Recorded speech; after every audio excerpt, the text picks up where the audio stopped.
Assalamualaikum warahmatullahi wabarakatuh. Alhamdulillahirabbil alamin wa bihi nasta'inu ala umuri dunya waddin wassalatu wassalamu ala asyrafil anbiya'i wal mursalin sayyidina wa maulana Muhammadin wa ala ali sayyidina Muhammad. Rabbi shrah li sadri wa yassir li amri wahlul 'uqdatam min lisani yafqahu qawli. Amma ba'du. Kepada yang terhormat Profesor Hari Sunarto selaku Rektor Unhasyy, kemudian yang saya hormati Bapak Dr. Jasminto MPD selaku Dekan Fakultas Agama Islam, kemudian yang saya hormati Ibu Dr. Hajah Hoiratul Idawati MPDI selaku Kaprodi PAI dan sekaligus penemu metode Pasca Aksi Literasi Hanifida beserta Bapak Kiai Haji Hanifuddin MAG. Kemudian yang saya cintai kedua orang tua saya yang telah mendoakan saya, kemudian yang saya banggakan teman-teman seperjuangan saya. Perkenalkan, nama saya Tiara Apriliani Rizky. Saya dari semester 1 Pasca Sarjana PAI. Di sini saya akan menjelaskan tentang peta konsep tentang selayang pandang Hanifidah. Yang pertama yang akan saya bahas tentang sejarah Asmaul Husna. Sepertinya sudah tidak asing bagi kita ketika mendengar metode menghafal cepat Asmaul Husna, pasti teringat dengan Bapak Kiai Haji Hanifuddin dan Ibu Hajah Hoiratul Idawati yang masyhur dikenal dengan nama Abi Hanif dan Umi Ida. Cerita ini diawali dari Abi Hanif yang lebih dulu terjun ke dunia training. Beliau ikut training di KPI. Beliau training quantum learning dan quantum teaching dalam bidang speed reading dan multiple intelligences. Kemudian pada tahun 2004 Umi Ida ditarik oleh Direktur KPI sendiri untuk ikut join mengisi training. Beliau Umi Ida mengisi training quantum learning dan quantum teaching di dalam bidang mind mapping, memory, multiple intelligences dan kurikulum berbasis kompetensi. Kemudian beliau Umi Ida pada tanggal 8 Desember 2005 menyusun draft Asmaul Husna.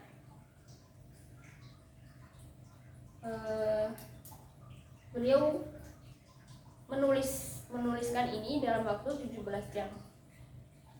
Kemudian draft ini diuji cobakan kepada putranya yang kedua, yakni Gus Amik. Gus Amik mampu menghafal Asmaul Husna 99 nama Allah ini dalam waktu 45 menit.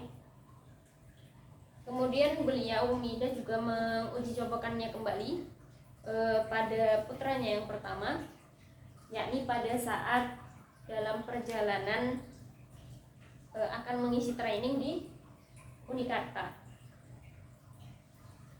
Beliau anaknya Umi Ida yang pertama ini, yakni Gus Awa, mampu menghafal ini hanya dalam waktu 30 menit. Kemudian setelah itu beliau juga menguji cobakannya pada 150 orang mahasiswa IKH. Kemudian setelah metode ini berhasil membuat 150 mahasiswa IKH ini mampu menghafal 99 asma Allah. Nah, kemudian kabar ini terdengar oleh Bapak Halim Iskandar. Dan kemudian Bapak Halim Iskandar ini mengumrohkan Abi Hanif dan Umi Ida. Ini pada tanggal 17 Mei 2007. Kemudian setelah itu tentang asal usul Hanifidah. Asal usul nama Hanifidah ini berawal dari omongan orang-orang tentang metode ini, ya, yang mengatakan bahwa metode ini adalah metode teknik menghafal kontemporer. Kemudian berkembang menjadi teknik menghafal kontemporer Al-Quran. Kemudian beliau Umi Ida dan Abi Hanif mendapat pesan dari Tusmus. Yang pesan ini berisikan tentang ide, tentang nama, metode. Yakni beliau mengusulkan nama ini menjadi nama Hanifida, metode Hanifida.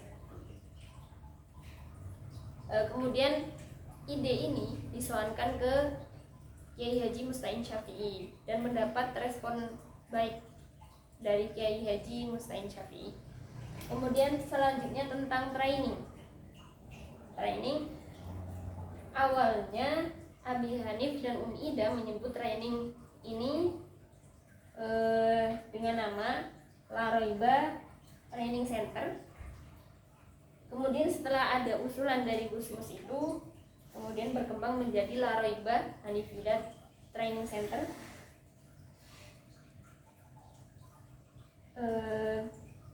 Kemudian training ini telah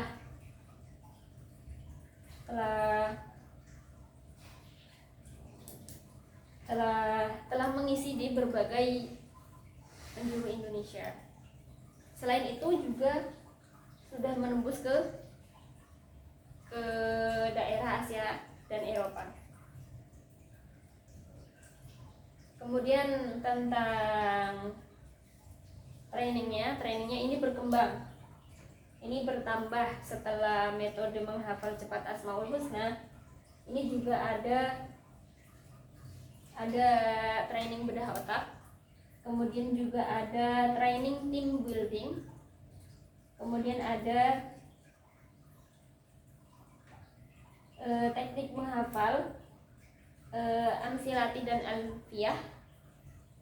Kemudian juga ada kiat-kiat menjadi guru idaman. Kemudian juga yang terbaru ada training metode pasti aksi Hanifidah. Kemudian yang selanjutnya ada fantasi dan motivator. Beliau Ida dan Abi Hanif pasti bisa seperti ini juga dengan dukungan orang-orang di sekitarnya. Yang mana di sini beliau mencantumkan bahwa ada beberapa fantasi dan motivator bagi beliau-beliau. Yang pertama adalah Kiai Haji Ahmad Musta'in Syafi'i, kemudian Dr. Andes Abdul Halim Iskandar, kemudian Insinyur Salahuddin Wahid, kemudian Kiai Haji Mustafa Bisri, kemudian Ustadz Yusuf Mansur, dan banyak lagi yang lainnya. Kemudian yang terakhir adalah tentang pesantren dan unit pendidikan formal.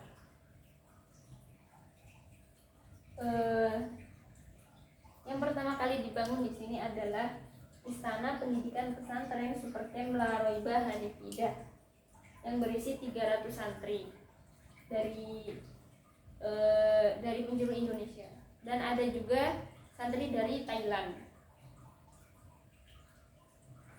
Kemudian berkembang dan pada tahun 2011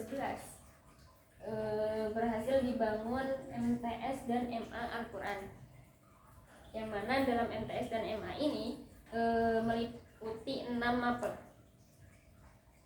6 mapel ini yakni 4 mapel inti, yakni bahasa Inggris, bahasa Indonesia, MTK dan IPA. Kemudian ada dua mapel tambahan, yaitu tahfidz dan i'rabul Quran. Beliau Umi Ida dan Abi Hanif merasa bahwa mapel yang sedikit ini mengurangi tekanan bagi santri dan memaksimalkan hasil. Terima kasih atas perhatiannya. Sekian dari saya, kurang lebihnya mohon maaf. Wassalamualaikum warahmatullahi wabarakatuh.